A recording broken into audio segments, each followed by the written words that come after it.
Buenas tardes, mucha atención. En las últimas horas se accidentó un avión de matrícula estadounidense cerca del municipio de Acandí, Chocó. Las primeras versiones hablan de 6 ocupantes. Vamos en vivo a Medellín con Beatriz Rojas. ¿Qué detalles se conocen? Buenas tardes, Beatriz. Buenas tardes, pues según la información que entregan las autoridades, tanto Fuerza Aérea como Secretaría de Gobierno de Antioquia, es de 6 personas que tripulaban este avión, entre ellas el piloto. Dicen además que se habla en este momento de 4 personas fallecidas y 2 sobrevivientes que están siendo trasladados al municipio de Carepa, donde serían atendidos allí en la base militar. Dice además el secretario de Gobierno que ya hay allá presencia de la Fuerza Aérea y de organismos militares que adelantan labores de rescate. Esto fue la información que nos entregaron. Es una zona selvática de muy complejo acceso, con unos árboles muy altos, entonces ha sido muy difícil llegar hasta la zona, pero ya hay tropas en la zona y están revisando obviamente la manera de evacuar y pues estamos también esperando las decisiones que se tomen. Esto obviamente será de la mano del gobierno americano, de la Cancillería, sobre a dónde se van a llevar los cuerpos y a dónde se van a tratar las personas que quedaron heridas. En este momento también se adelanta la investigación para tratar de establecer qué fue lo que pasó con el accidente y para establecer la identidad de las personas que perecieron y los sobrevivientes. Es la información hasta el momento con Beatriz Rojas, Noticias Caracol. Hola, ¿qué tal? Tengan todos ustedes muy buenas tardes. Bienvenidos a las Noticias Caracol del mediodía de este sábado 5 de octubre. Juan Diego, 2 temas concentran nuestra agenda informativa el día de hoy. Uno de ellos tiene que ver con la situación de nuestros niños y los preocupantes casos de las últimas horas, donde un menor murió, según las autoridades, a manos de sus compañeros de colegio en Manizales, y el incendio en el que una niña perdió la vida en Bogotá. Pero la noticia del día es la captura en Flandes, Tolima, de alias Toledo, el joven a quien se le perseguía por asesinar a un militar en retiro el pasado 21 de septiembre en la localidad de Engativá, en Bogotá. Estamos cubriendo esta noticia desde todos los ángulos. Tenemos reportes en vivo desde el barrio Santa Cecilia y con Juan Carlos Pardo desde el norte de Bogotá para saber, Juan, qué es lo último. Buenas tardes.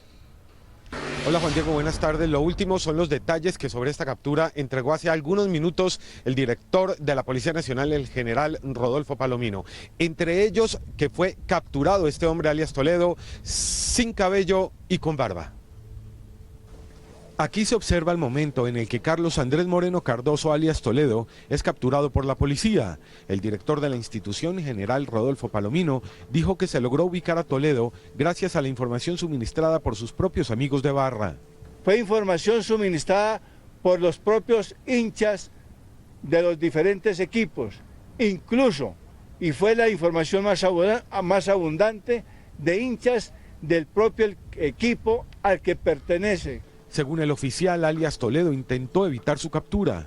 Las mismas informaciones nos dejaron conocer cambio de apariencia, poder burlar la acción de las autoridades. El director de la policía también aseguró que alias Toledo estaría relacionado con otros delitos. Posiblemente aparece relacionado o vinculado con un homicidio ocurrido el día 25 de septiembre del año 2010. Estamos corroborando y buscando los antecedentes de unos hechos protagonizados por esta persona en el exterior. 16 días permaneció alias Toledo huyendo de las autoridades. Noticias Caracol llegó hasta el barrio Las Orquídeas, esto en Flandes, Tolima, donde fue capturado alias Toledo. Liz Caterine Carvajal nos envió el siguiente informe.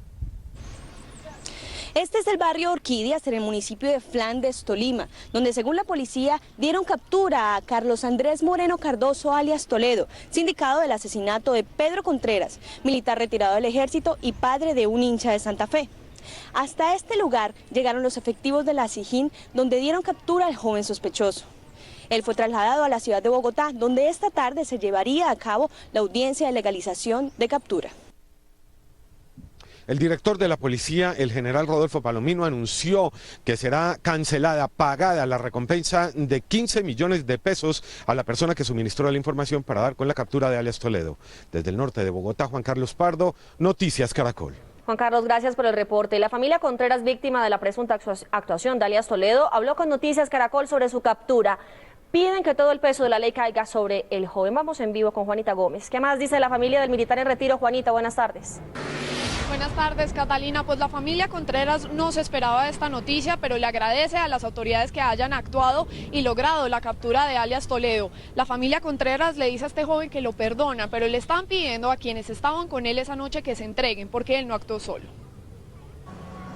La familia Contreras recibió con sorpresa el anuncio de la captura de alias Toledo, y aunque el dolor por la muerte de don Pedro Contreras aún embarga sus vidas, sienten tranquilidad de saber que su caso no quedará impune. Le había pedido anoche a Dios casualmente que ojalá se entregara a este muchacho para que ellos estuvieran más tranquilos. Y le pidió a Carlos Andrés Moreno, alias Toledo, que corrija sus actos. Que asuma las consecuencias de lo que hizo y ya. Y que pues que no se preocupe por nosotros, que nosotros gracias a Dios sabemos perdonar. La familia además exigió que los demás jóvenes que estaban con alias Toledo esa noche se entreguen, pues él no actuó solo.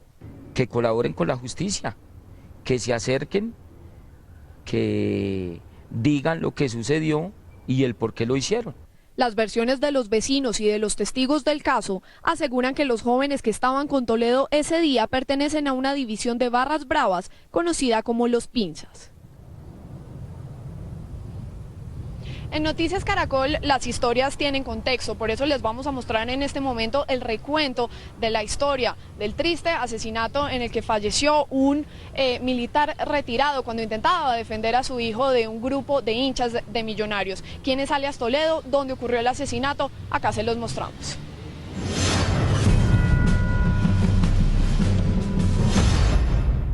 El pasado 21 de septiembre, en esta cuadra del barrio Santa Cecilia de la localidad de Engativá, según testigos, un hincha de Millonarios acabó con la vida de Pedro Contreras, un militar en retiro que por intervenir en una riña para defender a su hijo, quien es seguidor del equipo Santa Fe, recibió una puñalada en el pecho y murió. El hombre de 66 años fue despedido con honores militares en el Cantón Norte y su hija, Paola Contreras, pidió que la muerte de su padre no quedara impune. Esto no puede seguir sucediendo. ¿Cómo es posible que por portar una camiseta maten a una persona? 4 días después del hecho, estas fotos del supuesto asesino de Pedro Contreras comenzaron a circular por las redes sociales, señalando a este joven identificado como alias Toledo de ser el autor material. Sin embargo, Noticias Caracol habló con el papá de alias Toledo y aseguró que su hijo, quien se llama Carlos Moreno, es inocente.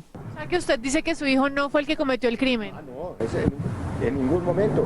Ya estamos tranquilos, porque no era un solo muchacho. Entre tanto, la policía intensificó la búsqueda y ofreció una recompensa de hasta 15 millones de pesos. El 30 de septiembre, el hijo que vio morir a su papá habló por primera vez del trágico episodio. Que estén dispuestos a responder y a dar la cara por sus actos y que tengan valor. A pesar de que su padre murió por la intolerancia de algunos apasionados del balompié, David asegura que su sueño es ser futbolista. En las próximas horas se llevará a cabo la audiencia de legalización de captura por este caso y se espera que la familia Contreras se haga presente, pues quieren estar en todo el proceso. 12:39 en Manizales. Hay consternación por el asesinato de un estudiante de 17 años, al parecer por motivos pasionales. La novia de la víctima se entregó a las autoridades y confesó que ella planeó el homicidio con otros 2 compañeros de clase. En Manizales está José Fernando Berrío con más detalles de esta historia. José, buenas tardes. Juan Diego, este hecho ha impactado mucho a la sociedad de Manizales y a las autoridades. Primero, porque la víctima se trató de un joven de 17 años, estudiante de 10º grado. Lo otro es que se implica a 3 compañeros de estudio, entre ellos la novia, de su muerte. Y también, pues se dijo por parte de las autoridades que fue la joven de 16 años la que confesó el crimen. Esto fue lo que ocurrió en las últimas horas. De este barrio de la comuna norte de Manizales era Joan Sebastián Ospina González, el estudiante que fue encontrado muerto en un lugar boscoso de la vereda Gallinazo en el municipio de Villa María. Según las autoridades, la novia lo invitó a una tarde de baño el pasado miércoles a ese lugar, donde minutos después llegaron 2 compañeros más que estudiaban con la pareja y le propinaron 25 puñaladas. Lo entierran y al día siguiente esta joven se acerca a un CAI de la ciudad, confiesa el hecho. Una familiar fue quien encontró al día siguiente el cuerpo del joven de 17 años. Según la policía, investiga si se trataría de un crimen pasional o si los menores de edad lo asesinaron por robarle la moto. Estaba escondido, estaba detrás de unas rocas, en una cuneta, en una quebrada que hay por ese sitio. De grado 10 de la institución educativa Sinaí era la víctima, también los 3 estudiantes implicados en su homicidio. El caso prendió las alarmas entre las autoridades de educación que hicieron un llamado a los estudiantes. Es la violencia que se ha inculcado, es la desintegración y las problemáticas graves que tenemos en las familias. La policía señaló que la menor permanece bajo protección de bienestar familiar. Frente a estos hechos y frente al llamado de las autoridades, también se ha sacado una estadística donde dice que el 30% de los hechos delictivos, aquellos que están relacionados con la vida y con la integridad de las personas, pues están relacionados y están cometidos por menores de edad. En la información desde Manizales, José Fernando Berrío, Noticias Caracol.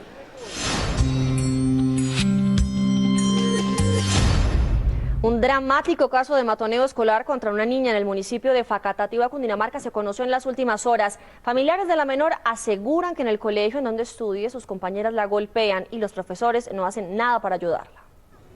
Se trata de una niña de 7 años, de contextura delgada y comportamiento dócil, quien hoy vive un verdadero drama. Según la mamá de la menor, su hija sabe que tiene que ir al colegio con el temor de ser agredida físicamente por sus compañeras. Que el día que me le pegaron en la cara, yo fui, ella me llamó y me dijo, mire que la niña se cayó jugando.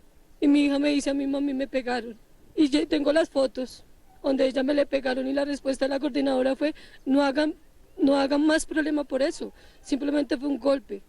No armemos escándalo por eso. La mamá de la menor asegura que en el Colegio Técnico Comercial Santa Rita de Facatativá, ningún profesor hace nada para impedirlo. La respuesta es que mi hija siempre tiene la culpa porque nosotros nos hemos acostumbrado a ser persona en casa, la cual créame que mi hogar es muy bonito y ella no necesita de que me la estén humillando. El rector de la institución negó estas acusaciones. Sí, es probablemente que haya sido golpeada por los padres de familia porque tienen antecedentes de maltrato con sus hijas, pero no porque haya habido en el colegio algún maltrato de alguna persona, algún docente o alguna compañera. La policía también investiga una posible agresión de un padre de familia contra la mamá de la menor víctima de matoneo. Sobre los casos de matoneo como estos, la policía anunció que intervendrá directamente en los colegios donde se presenten este tipo de situaciones. El anuncio lo hizo el director de la Policía de Infancia y Adolescencia General, William René Salamanca, tras señalar que así lo contempla la nueva ley de convivencia escolar sancionada el pasado mes de marzo por el propio presidente Juan Manuel Santos. De acuerdo con esta ley, los rectores y docentes que no apliquen la norma podrían ser sancionados disciplinariamente porque son los responsables de los programas de prevención y atención de la violencia escolar dentro de los planteles. A través de campañas de prevención, concientizar a los niños de que hay que definitivamente respetarse el uno al otro. Y si hay agresiones mutuas, entonces ya el plantel educativo tomará medidas disciplinarias para con los niños a través del acompañamiento de los padres y el acompañamiento de la Policía de Infancia y Adolescencia. Un incendio en una vivienda del nororiente de Bogotá dejó a una niña de 12 años muerta y a su hermanito de 2 años afectado por inhalación de humo. Al momento de la conflagración, los menores se encontraban solos y las autoridades investigan si habían sido dejados bajo llave. La niña de 12 años, según versiones de testigos, se encontraba en el baño del inmueble cuando se originó el incendio y por eso no pudo ser rescatada a tiempo por los vecinos, quienes sí lograron evacuar a su hermanito de 2 años. Salimos con un compañero, salimos a ayudar a apagar el incendio y estaba prendido adentro, estaba lleno de humo negro y echamos agua. Algunos habitantes del barrio Buenavista aseguran que se percataron del incendio cuando ya la casa estaba envuelta en humo y trataron de prestarle los primeros auxilios a la niña, pero fue en vano. Había mucha gente, varias gente que le estaba dando respiración boca a boca. Bueno, como le digo, no sabría decirle si ella estaba viva, no sabíamos si estaba viva. Bomberos de Bogotá confirmó que al interior del inmueble se registró un incendio y ya iniciaron una investigación para establecer las causas. Se lograron atacar puntos calientes ya que los vecinos habían logrado ingresar y haber controlado parte del incendio. También se investiga si la madre de los menores había dejado la puerta con seguro, como lo afirmaron algunos vecinos. Otro asalto cinematográfico. Momentos de pánico vivieron los empleados de una compraventa en Montería, hasta donde llegaron delincuentes armados que se hicieron pasar como clientes para robarlos. El asalto duró 1 solo minuto y quedó grabado en cámaras de seguridad. La cámara de seguridad muestra cuando son las 8:15 de la mañana aparece este hombre que se hace pasar como cliente. La administradora del local abre la caja fuerte para sacar las bandejas con joyas. En ese momento, el cliente que está siendo atendido se toca 2 veces la oreja. Según la policía, es la señal para que sus cómplices ingresen a robar. En cuestión de segundos aparecen 2 hombres. Uno amenaza con su arma al asistente de la compraventa y el otro salta a las vitrinas y le apunta a la administradora. Los trabajadores que cargan las bandejas con joyas son llevados a un baño. Afuera, otro miembro de la banda vigila. Según los empleados de la compraventa, que aún no salen del susto, los ladrones se llevaron joyas avaluadas en 50 millones de pesos. Procedieron a amarrarnos y llevarnos al baño. Y ahí hurtaron todo el oro que estaba para la venta. El robo transcurre en 1 minuto. La policía tiene plenamente identificados los ladrones y pide el apoyo de la comunidad para capturarlos. Invitamos a que se instauren las respectivas denuncias, a que estas personas en el lugar, en su barrio, donde sea que residan, con plena seguridad los van a identificar, a que denuncien. La policía anunció que publicará las fotos de las imágenes de los delincuentes para capturar a los responsables del robo.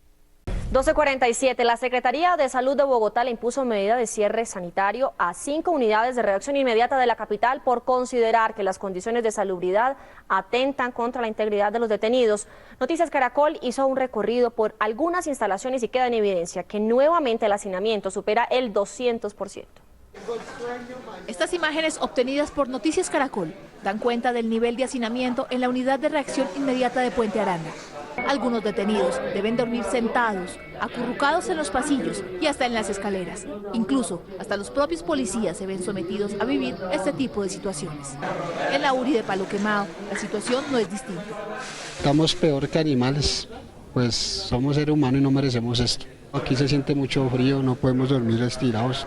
Lo más grave, según los propios detenidos, es que en muchas ocasiones la demora en los procesos y en la ejecución de traslados hace que se imposibilite resolver la situación judicial del preso y no se evacúe en estos lugares. Hoy tenía una audiencia a las 3 de la tarde, llegaron a llevarme a las 3:30 de la tarde, ya perdí la audiencia, pues creo que era mi libertad. En consecuencia, la Secretaría de Salud de Bogotá ordenó el cierre a 5 unidades de reacción inmediata por considerar que las condiciones sanitarias atentan contra la integridad de los detenidos. Estas son la URI de Kennedy, Engativá, Usaquén, Puente Aranda y los calabozos de la Policía Metropolitana en Los Mártires. Hoy tenemos 5 advertencias, o sea, podría decir que son 5 sellamientos. Hay seres humanos allí, hay problemas de salubridad. Noticias Caracol buscó respuesta del Ministerio de Justicia y el Instituto Nacional Penitenciario INPEC, pero no fue posible.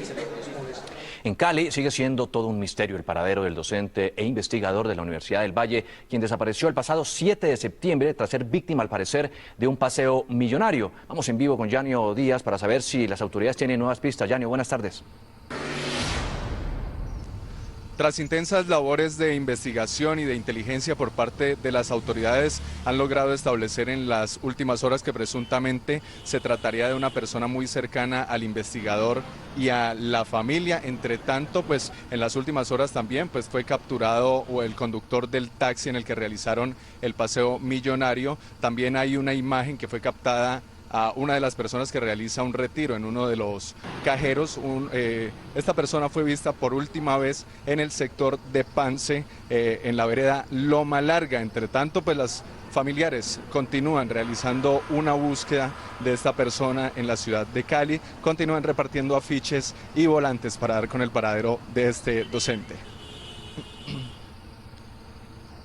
Muchísimas gracias, Yanio. Y a 20 millones de pesos las autoridades aumentaron la recompensa para quienes ayuden a esclarecer la masacre en el municipio de San Carlos, Córdoba, en la que murieron 2 menores de edad y 2 adultos. 2 de las víctimas eran estudiantes. En el ataque armado también murió un soldado profesional que estaba de permiso en el pueblo. Familiares de las víctimas piden que el crimen no quede en la impunidad.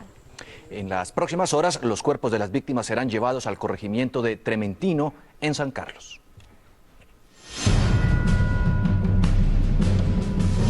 Y no aprenden, no paran las acciones de conductores ebrios en el país. En las últimas horas, la policía de Ocaña, en norte de Santander, divulgó un video en el que se observa a un funcionario judicial en aparente estado de embriaguez que insulta a los uniformados cuando le practican una prueba de alcoholimetría. Este video de la Policía Nacional en Ocaña muestra el momento en el que un conductor que asegura ser secretario del juzgado de San Calixto, norte de Santander, es requerido para una prueba de alcoholemia. El alcohol sensor muestra 1.6, que según las autoridades es grado 3 de embriaguez. Pero al ser requerido para una segunda prueba, el hombre se rehúsa. ¿Hicieron una vez la prueba? Sí, pero no se va a hacer la segunda prueba, no se la va a hacer. ¿Es obligatorio? Es obligatorio. ¿Y por qué es obligatorio? Pues 2 pruebas que se la hacen. ¿Es una? 2. ¿Quién dijo que eran? Ante cámaras digo que no, porque ya me hicieron una. Ante la negativa del funcionario, la policía decide inmovilizar el vehículo, lo que desata disgusto al conductor, quien lanza insultos contra los uniformados. ¿Y grabame? ¿Qué hago? ¿Qué digo? ¿Qué digo? No, la policía es lo mejor que hay. Tonto y puta este. Ojalá te enseñaran a ser policía, pendejo. La policía hizo un llamado a la comunidad de tolerancia y respeto por las normas de tránsito. Acá ningún ciudadano pues puede pretender tener preferencias en el momento de hacer un procedimiento. La ley es para todo el mundo y sobre todo para funcionarios públicos que debemos dar ejemplo.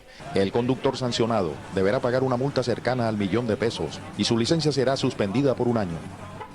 El secretario de Gobierno de Bogotá, Guillermo Alfonso Jaramillo, afirmó durante un operativo a bares del sector de galerías en la ciudad que la iniciativa de extender el horario de rumba es un tema de consenso al cual todavía le falta planeación. De acuerdo con el secretario, al plan piloto todavía le falta coordinación con los dueños de bares y residentes cercanos a estos sectores de rumba. El operativo se hizo con el acompañamiento del alcalde de la localidad de Teusaquillo, Iván Marcel Fresneda, la Secretaría de Gobierno y también la Policía para la identificación, control y prevención de los bares que están incurriendo en faltas por tener la fachada de clubes cuando funcionan realmente como amanecederos. A propósito de estos operativos, en Neiva, la Policía Metropolitana y la Dirección de Justicia Municipal cerraron 14 establecimientos nocturnos por no cumplir con los requisitos establecidos. Según la Dirección de Justicia del municipio, y después de hacerles un riguroso seguimiento, 30 establecimientos más ya tienen orden de cierre definitivo. Este cierre se da por no contar con el permiso del uso del suelo, invasión del espacio público, altos decibeles de volumen, vender licor a menores de edad porque operaban como amanecederos bajo la figura de clubes. Esta es una noticia en desarrollo de Noticias Caracol. 1 de la tarde, 15 minutos. Los sistemas de transporte masivo en Colombia siguen siendo uno de los principales focos de imprudencias y hasta agresiones. En Barranquilla y Bogotá hay preocupación en las autoridades por la frecuencia de estos casos. Vamos en vivo con Stephanie Uribe en Barranquilla. ¿Qué dicen las autoridades, Stephanie, sobre este tema de la capital del Atlántico? Catalina, la gerencia del sistema masivo de transporte Transmetro ha solicitado más apoyo a la Policía Nacional y refuerzo de los uniformados en las estaciones para evitar que se siga evadiendo el pago y que los usuarios sigan arriesgando su vida. Además, en varios videos ha quedado registrado no solo cuando los usuarios ingresan sin pagar a las estaciones, sino también la agresión de la que son víctimas funcionarios y operarios de Transmetro que al regañar a estas personas que entran sin pagar a las estaciones son agredidos. En este video, grabado por uno de los usuarios del sistema Transmetro, se observa un enfrentamiento entre un operador y un pasajero que, según testigos, se molestó cuando le reclamaron por evadir el pago del sistema. En esta ciudad, según las autoridades, son más de 1000 las personas que al día viajan sin pagar el pasaje. Hemos solicitado apoyo a las autoridades, especialmente a la Policía Nacional, para controlar la evasión. Hoy la evasión, hasta hace una semana la estuvimos calculando en cerca del 3%. Incluso ya está identificada la población que más infringe las normas. Son los estudiantes, bachilleres que salen de los colegios, por lo tanto sería mediodía, entre 11:30 de la mañana, instituciones técnicas, a 2:30, 3 de la tarde. En Bogotá la situación es más grave, pues al día son alrededor de 23.000 los colados en Transmilenio. Sin embargo, este no es el único problema para las autoridades. Esta es otra de las imprudencias más frecuentes en el sistema: bajarse del bus directamente a la calle, sin pasar por la estación y poniendo en riesgo la vida. Uno de los infractores, arrepentido, habló con Noticias Caracol. Pues sí, está mal hecho. ¿Va a volver a hacer? No, después de esa contravención no lo voy a volver a hacer. Esta práctica es calificada por la policía como una contravención. Aproximadamente 1.700.000 pesos diarios pierde la empresa Transmetro en el Atlántico por la evasión de los pagos. Información que registramos desde la capital del Atlántico. Stephanie Uribe, Noticias Caracol. Muchas gracias, Stephanie. En Bogotá se cuelan diariamente 26.000 personas al Transmilenio. Gracias. Y una grave emergencia ambiental se presentó en el departamento del Magdalena. Una tractomula cargada con nafta cayó a una quebrada y el combustible contaminó las fuentes de agua que alimentan el sistema de riego de cultivos de palma y desemboca además en el río Aracataca. El conductor del vehículo salió ileso. Las compuertas del sistema de riego fueron cerradas para controlar el derrame, técnicos ambientales del hospital de Aracataca inspeccionaron la zona afectada. Según los técnicos, por lo menos 5 días tardarán en limpiar el caño y en la troncal de Oriente el tráfico vehicular fue restringido. Y una mancha de petróleo sobre el río Arauca mantiene sin servicio de agua potable el municipio de Arauquita. La emergencia se generó por un atentado contra un oleoducto en norte de Santander. Grupos al margen de la ley atentaron 2 veces contra la infraestructura del oleoducto Caño Limón Coveñas en los límites de los departamentos de norte de Santander y Arauca. Se conoció que el primer atentado se registró en la vereda Santa Inés y el segundo en la vereda Limoncito en Toledo, norte de Santander. Según las autoridades, la mancha contaminó las riberas del río Arauca y la barcaza del acueducto del municipio de Arauquita. Esta es una noticia en desarrollo de Noticias Caracol. 1:28 de la tarde, especialmente fin de semana. Esta noticia le interesa muchísimo. Los pilotos de la aerolínea LAN entraron desde hace 24 horas en la llamada Operación Reglamento para exigirle a la empresa un arreglo sobre los beneficios extralegales que reciben. En un comunicado, LAN aseguró que de sus 207 aviadores, solo 29 pertenece a la asociación sindical ACDAC y confirmaron que la operación aérea no ha presentado ningún retraso en el día de hoy. La aerolínea dijo que a pesar de que algunos pilotos realicen la operación cero trabajo suplementario, hasta el momento no se ha cancelado ningún vuelo ni se verá afectada la semana de receso. El costo de vida de los colombianos aumentó en un 0,29% en el mes de septiembre, según reveló el DANI. El porcentaje de variación del índice de precios al consumidor de 2013 fue el mismo valor del periodo del año pasado. Los bienes y servicios que más se encarecieron fueron la vivienda y los alimentos. Entre tanto, el de las comunicaciones fue el servicio que más bajó de precio. Desde La Habana, sede de los diálogos de paz, las FARC manifestaron que, como lo ha expresado el fiscal Eduardo Montealegre, el gran desafío del posconflicto será la guerra sucia. Jesús Santrich, negociador de este grupo guerrillero, señaló que en Colombia no debe darse otro exterminio como el de la Unión Patriótica. Y en cuanto al tema de la justicia que se le aplicaría a los cabecillas de las FARC, Santrich expresó que hasta ahora solo se ha pensado en poner las rejas a miembros de las FARC. El doctor Montealegre deberá entender entonces que un proceso así no puede ser posible o factible si se pretende que el Estado, responsable fundamental en la generación y la permanencia de la confrontación, actúe como juez de la misma. O que luego de medio siglo de lucha, la legítima resistencia armada deba terminar con sus protagonistas tras las rejas. Crónica de una muerte anunciada. Como lo había alertado Noticias Caracol en pasadas emisiones, el riesgo para conductores por derrumbes en la troncal de Occidente a la altura del municipio del Carmen de Bolívar era inminente. En las últimas horas una persona murió. Vamos en vivo con Yesenia Carrillo. ¿Qué fue lo que pasó, Yesenia? Buenas tardes. Buenas tardes, me encuentro en el lugar exacto donde Edwin Torrenegra, como fue identificada la víctima mortal, según testigos, fue arrollado por una tractomula cuando transitaba en su motocicleta por la troncal de Occidente a la altura del municipio del norte de Bolívar. Según las autoridades de tránsito, el fallecido perdió el control de la moto y el conductor de la mula no pudo esquivarla porque a un lado de la vía se encuentra este peligroso derrumbe que, según la comunidad y según los conductores que transitan diariamente por este lugar, está generando caos vehicular, pues cada día no hay respeto, no hay señalización, no hay normas en la troncal de Occidente. Por eso le están pidiendo a Invías, la entidad encargada de recuperar esta carretera, que lo haga cuanto antes. Esta es la información que se registra desde las carreteras del norte de Bolívar. Yesenia Carrillo, Noticias Caracol. Muchas gracias, Yesenia. La Fundación Sanar espera lograr hoy el Guinness Récord de recoger 100 toneladas de tapas plásticas que equivalen a aproximadamente 45 millones de tapas en 8 horas. Vamos a ir con la doctora, pensé, doctora, que solo yo estaba trabajando este sábado, pero es un placer verla a esta hora del día. Y quisiera preguntarle cuántas toneladas se han recogido hasta el momento. Buenas tardes.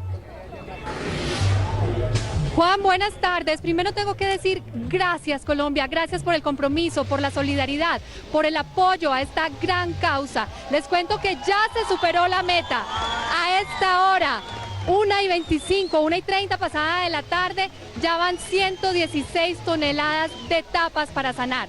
Para que se hagan una idea, a las 3 de la tarde, cuando termine la recolección, saldrán de aquí 10 tractomulas cargadas de tapas para sanar, de esperanza, de apoyo para 500 niños de todo el país, niños con diagnóstico de cáncer.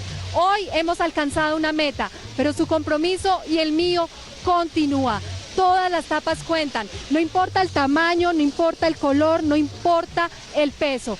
Es un compromiso con todos los niños del país que tienen cáncer. Si usted está en otra ciudad del país, recuerde, todos los puntos 472 están habilitados. Colombia, este es un logro de ustedes, esta es una campaña que apoya el canal Caracol. Gracias a todos, gracias en nombre de todos los niños. Doctora, muchísimas gracias, es una muy buena noticia además. La campaña medioambiental del periódico El Espectador Vivo, que desde hace 3 años quiere concientizar a los lectores acerca del cuidado de los bosques, llega con nuevas estrategias para enseñar a los niños sobre la importancia de la energía renovable y no renovable. La circulación del periódico cada domingo durante 6 semanas irá acompañada de una colección de afiches con enseñanzas y experimentos sobre el cuidado de los recursos naturales y la relación entre bosques, agua y energía. Además, la nutria Keiko, el personaje insignia de la iniciativa, cobra vida y todos los domingos pondrá en práctica los experimentos para grandes y chicos en las mañanas del Club 10 de Caracol. El afiche que viene este domingo es la energía del agua y la invitación es para que en Club 10 también de Caracol sigan los experimentos y de una forma muy lúdica y divertida con Keiko y Dinodoro van a poder hacer todos estos experimentos que nos van a enseñar muchísimo y de verdad nos pueden ayudar a entrar en conciencia medioambiental.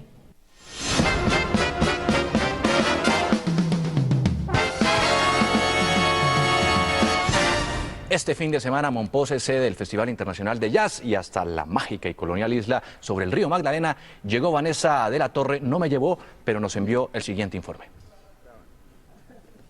Muy buenas tardes, los invito a escuchar esto.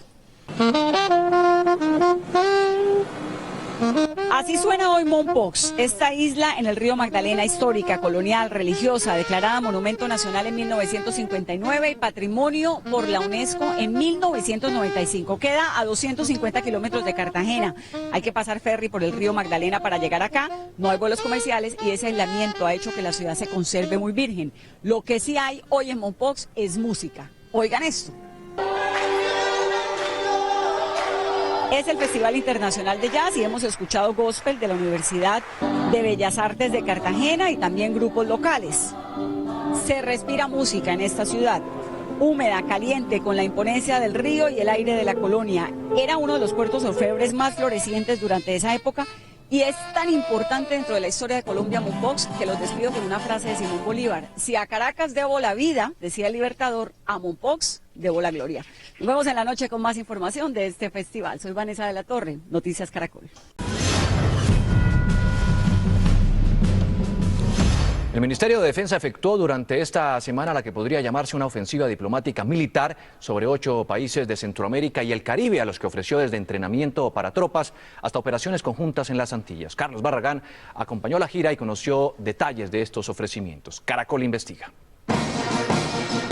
La maratónica gira cubrió Panamá, Honduras, Salvador, Guatemala, Jamaica, República Dominicana, Haití y Trinidad y Tobago. 8 países a los que se les ofreció toda la industria militar colombiana, que va desde buques, fusiles, chalecos, salvavidas, hasta la doctrina.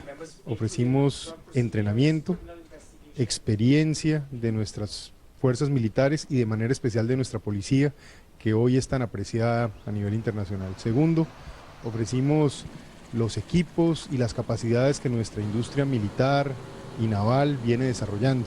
Entonces sostiene que el delito hay que atacarlo en Colombia y en la región. Cuando el narcotráfico va en tránsito, por ejemplo, no importa si se incauta aquí o se incauta en otro país, la verdad es que se afecta las finanzas de la criminalidad.